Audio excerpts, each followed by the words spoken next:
Oh, yeah. Can you describe in detail a particular incident or scenario where you utilized your own philosophy on leadership? Again, it can be more than one incident, and it can be personal or professional. Okay. I thought of two things in my professional career that have really stood out for me. I think I've mentioned sometime during this interview having worked for the Visiting Nurse Association, and you mentioned that in my bio.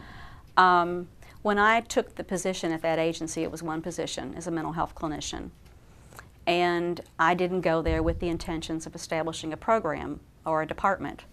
I went there to provide a service to the community, to people who had a mental illness and were confined to their homes, either because they had physical problems or because the mental illness confined them to their homes because they were too fearful or depressed to leave. Okay. And so I started that program, again, as kind of the odd person out, because the primary focus of community health or home health care is generally medical and physical rehabilitation, not psychiatric mental health.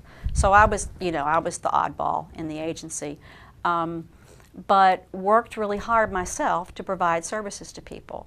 Used my ability to develop relationships with people, not only to develop relationships with the clients that we served, but with people, with referral sources in the community. Okay. So letting them know what was going on, what was available, this was something new, how it could be a benefit to them in the treatment of their patients or clients.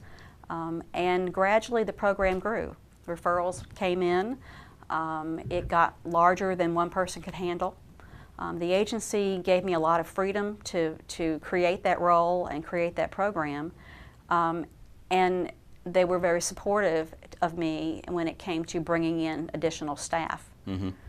And I had one of those perfect situations that leaders dream of, where you have a wonderful concept, you have a quality product, you're able to hire, personally select people that share your passion, that get the vision, that want to take that product, that program to the next level. And so I was able to hire my entire staff. And by the time I left there, the program had grown to a department of 7 or 8 people. And it was multidisciplinary. It wasn't just psychiatric nurses. We had social workers and chaplains in that department as well. So we were able to meet a variety of needs. And it became a very well-known program and really a model, one of the first in the country of that type of program.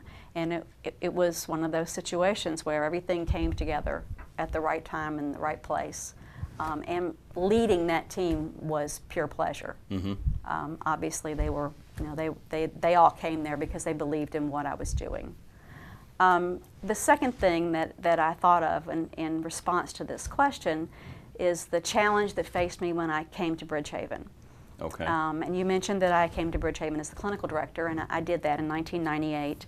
And when I arrived there, the staff at Bridgehaven had been trained in a new best practice way of providing services to people with severe mental illness.